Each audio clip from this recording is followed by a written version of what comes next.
Bueno, ahora vamos a trabajar algunas otras pruebas de hipótesis para la media. Vamos a ir variando los supuestos o las condiciones de lo que sabemos y a partir de eso pues vamos a ver que la prueba de hipótesis puede hacerse de forma diferente. Entonces vamos a hacer una prueba de hipótesis a partir del siguiente problema. Entonces, si se tomó una muestra de 21 niños que tuvieron como promedio de coeficiente intelectual 96, con una desviación estándar de la muestra de 8, se puede afirmar que el coeficiente intelectual de los niños de la población es mayor que 95 y vamos a tomar un alfa de 0.10. Entonces, pues vamos a hacer los 8 o 9 pasos de la prueba de hipótesis. Entonces, el paso 1, pues son los datos. En este caso, tenemos el promedio de la muestra, que es 96. Tenemos la desviación estándar de la muestra, que en este caso es S, que es 8. Tenemos que el tamaño de la muestra es 21 y vamos a tomar un alfa de 0.10. Entonces vamos con el paso 2, que son los supuestos. Entonces los supuestos en este caso son que la muestra se tomó de forma aleatoria. Esto es muy importante porque si la muestra no se tomara de forma aleatoria, por ejemplo, si nada más se tomaran niños de un grado, o sea, suponiendo por ejemplo que nuestra población es una escuela, pues entonces esta muestra no sería aleatoria. Y entonces esto es importante. Entonces la muestra que se tomó es aleatoria.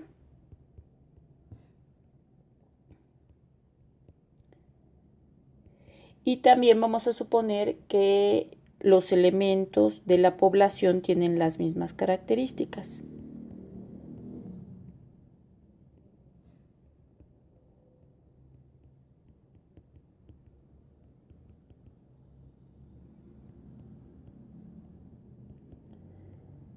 En este caso, y esto es importante aclararlo, pues no estamos suponiendo que la distribución de esta variable es normal. Entonces, al no suponerla normal y tener una muestra pequeña, pues vamos a tener que usar otra distribución, como veremos más adelante. Entonces, el siguiente paso, que es el paso 3, pues es formular la hipótesis. Entonces, la hipótesis, en este caso, como la tenemos que escribir en términos de lo que queremos probar, que es la hipótesis alterna. Entonces, la hipótesis alterna, pues es que la media es mayor que 95. Y por lo tanto, la nula, que es el complemento, pues es que la hipótesis es menor o igual que 95. Entonces, este sería el tercer paso. Y vamos al paso 4, que es en donde tenemos que seleccionar el estadístico de prueba, ¿no? Entonces, en este caso, la fórmula que vamos a trabajar se parece mucho a la que habíamos trabajado en Z, que es para la normal, pero en este caso, como la muestra es pequeña, vamos a tomar la T.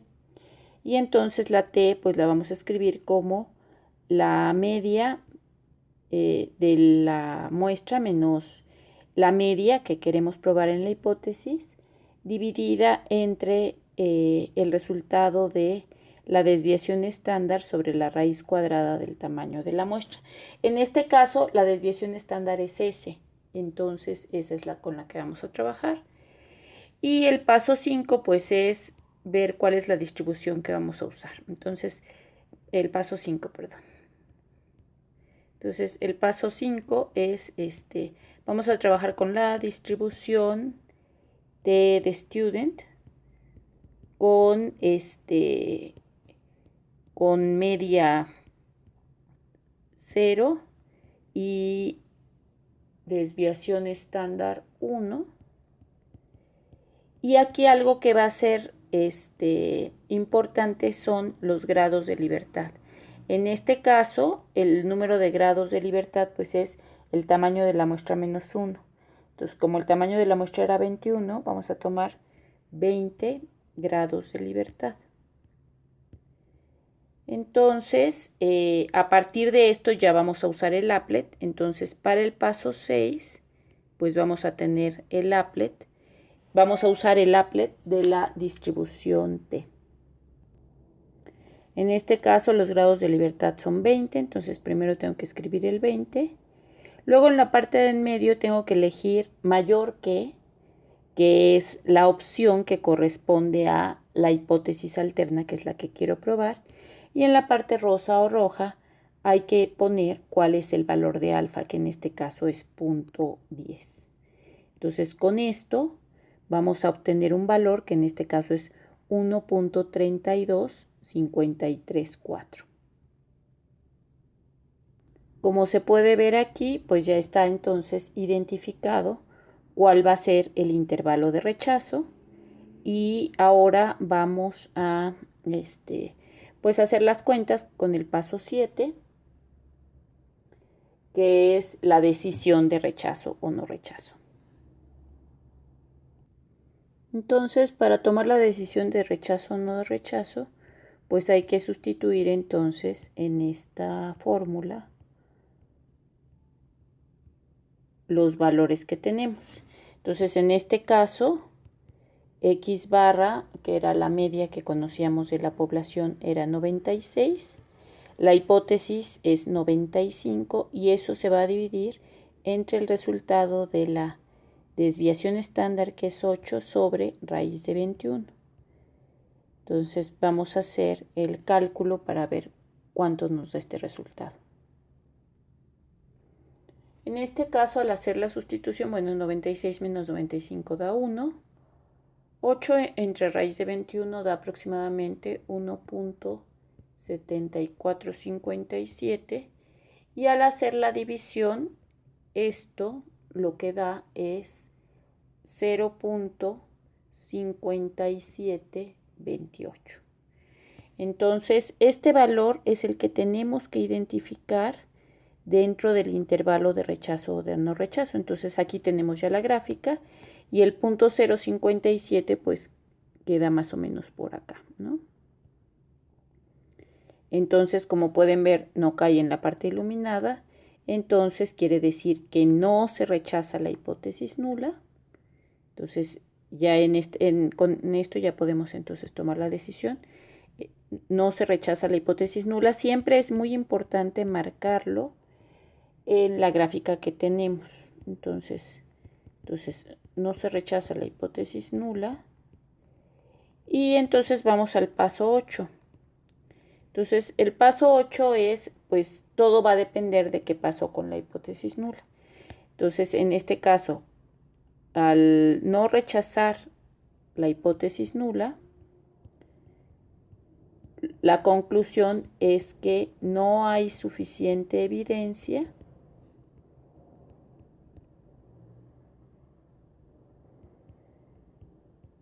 Eso es muy importante. Entonces, no hay suficiente evidencia para afirmar que el promedio en este caso, que es el coeficiente intelectual, entonces el promedio de coeficiente intelectual de los niños de esa población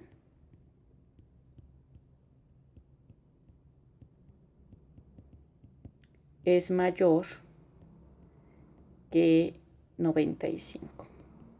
Es muy importante. Entonces ya no hay paso 9 porque entonces no podemos afirmar. Esta parte no hay suficiente evidencia, lo quiero recalcar.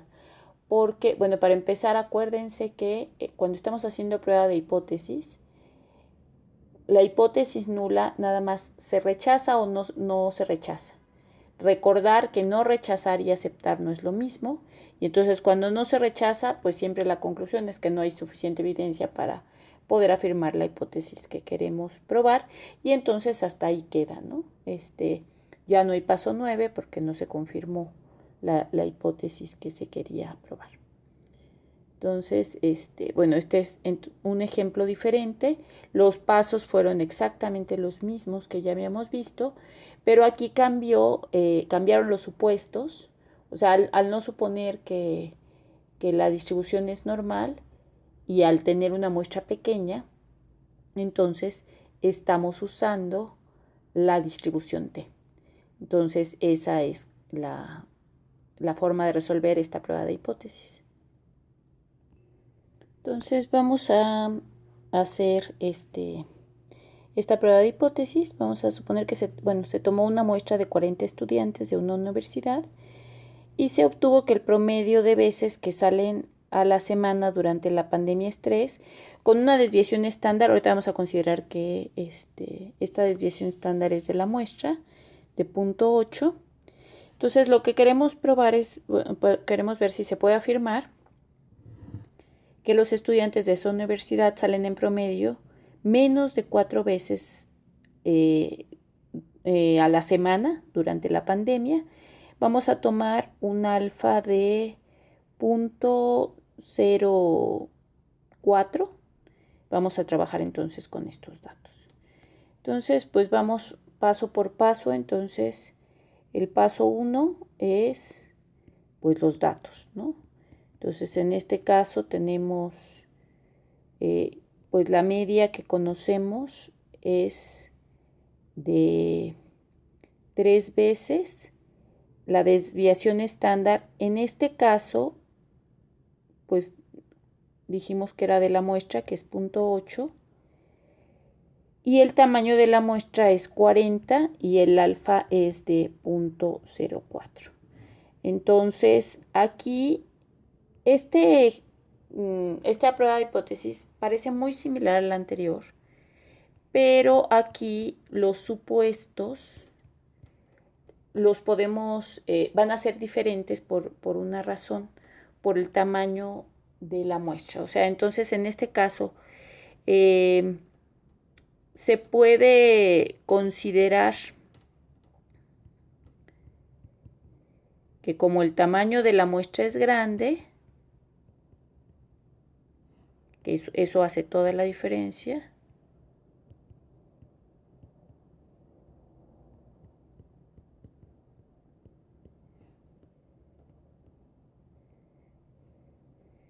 Se usa el teorema central del límite y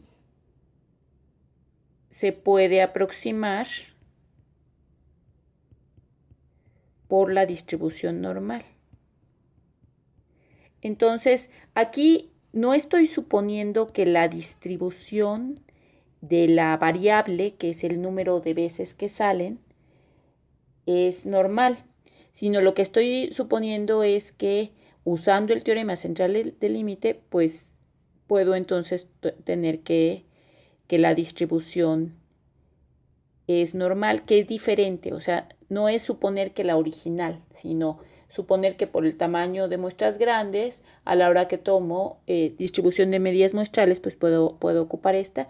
Y también vamos a tener otro supuesto que es importante, que la desviación estándar, o si en todo caso tuviera la varianza, en este caso, la desviación estándar de la muestra, se puede tomar como aproximación de la desviación estándar de la población. Ahorita van a ver por qué esto es importante. Entonces, como desviación estándar de la población. Entonces, si tenemos esto, tenemos el paso 2. Entonces, el paso 3 pues va a la formulación de hipótesis. Entonces, siempre empezamos por la hipótesis que queremos probar, que es la hipótesis alterna. Y la hipótesis alterna en este caso pues es que la media es menor que 4. Y por lo tanto, la hipótesis nula que es su complemento, pues es que esto es mayor o igual que 4. Entonces, el siguiente paso, que es el paso 4, pues es la selección del estadístico de prueba. Entonces, el estadístico de prueba, en este caso, puede ser, va a ser la normal por los supuestos que estamos considerando. Entonces, otra vez vamos a usar z. Entonces va a ser x barra menos el valor que estoy considerando de la hipótesis dividido entre desviación estándar por raíz de n. En este caso es importante que a pesar de que teníamos el valor de s, como en los supuestos estamos considerando que podemos tomarlo como una aproximación de sigma, entonces donde dice sigma podemos tomarlo como si fuera el de toda la población. Entonces aquí lo importante es el tamaño de muestra, es lo que me permitió poder ocupar la normal.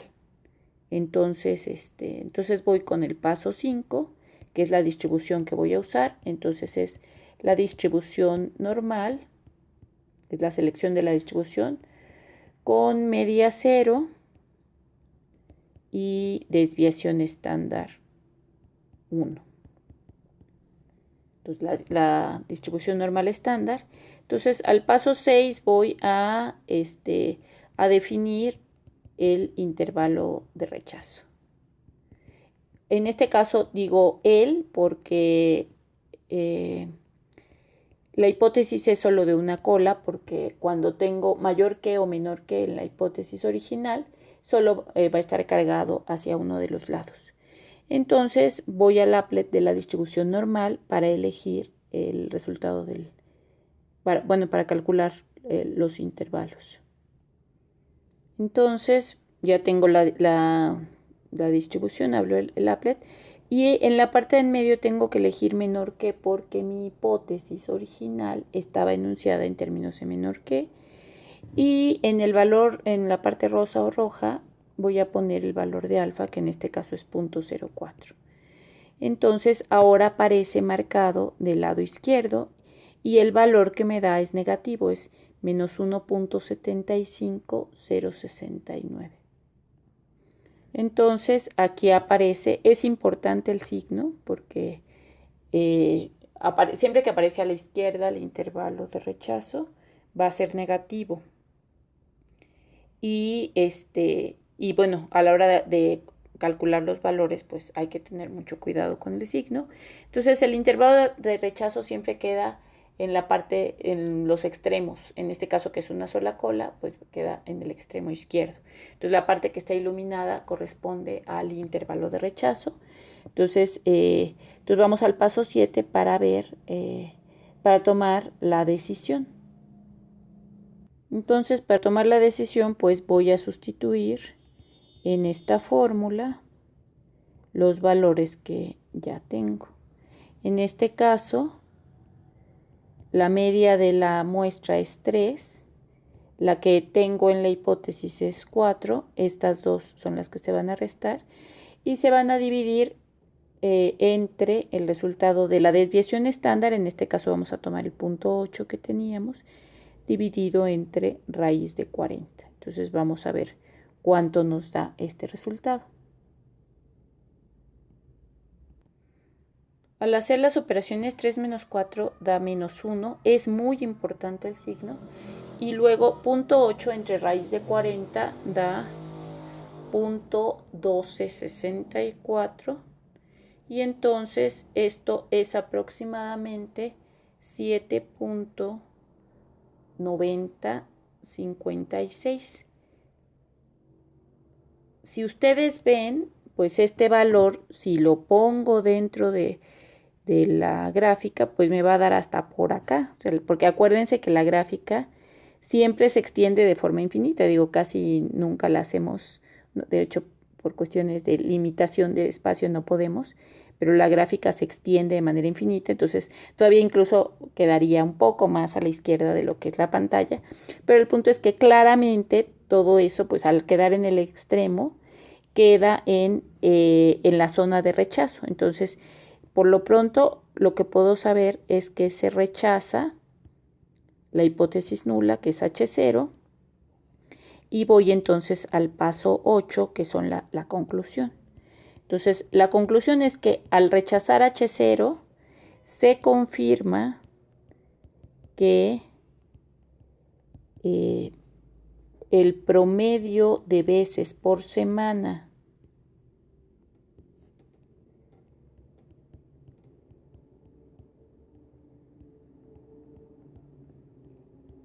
que salen los estudiantes de la universidad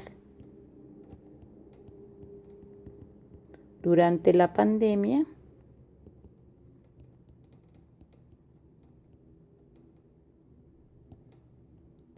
es menor que 4, o sea, salen menos que 4 veces en promedio, ¿no? Y en este caso es importante con un error de 0.04.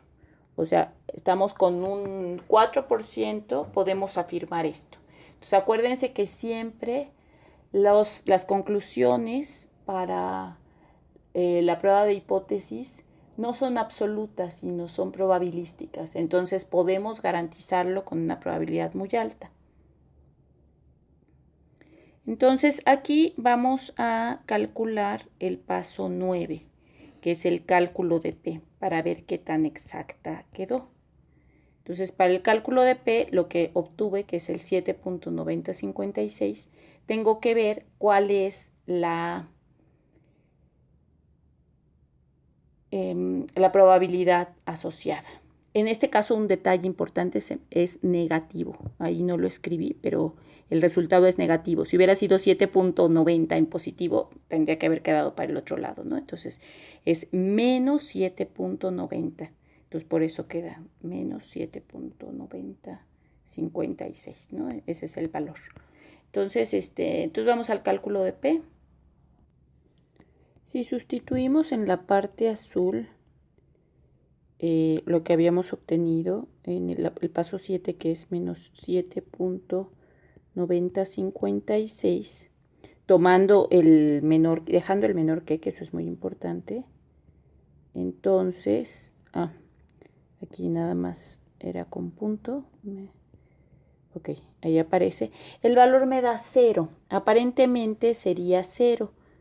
Sin embargo, pues el valor de C, o sea, lo que está haciendo es como el cálculo con varios decimales. En este caso, bueno, si me da un valor en la parte rosa o roja, esa es la que pongo. Pero si no, como este applet solamente funciona con 5 decimales, vamos a asumir el valor de P con 6 decimales. Entonces vamos a tomarlo como punto 0.00001. O sea, nunca realmente es completamente 0, pero cada vez se va haciendo tan pequeño que ya para fines prácticos pues parece que es 0. Este quiere decir, este valor de P quiere decir que es una prueba como muy exacta en este caso. Entonces, y bueno, entonces siempre que les dé 0 a la hora de hacer la sustitución del paso 7, entonces P se reporta de esta manera.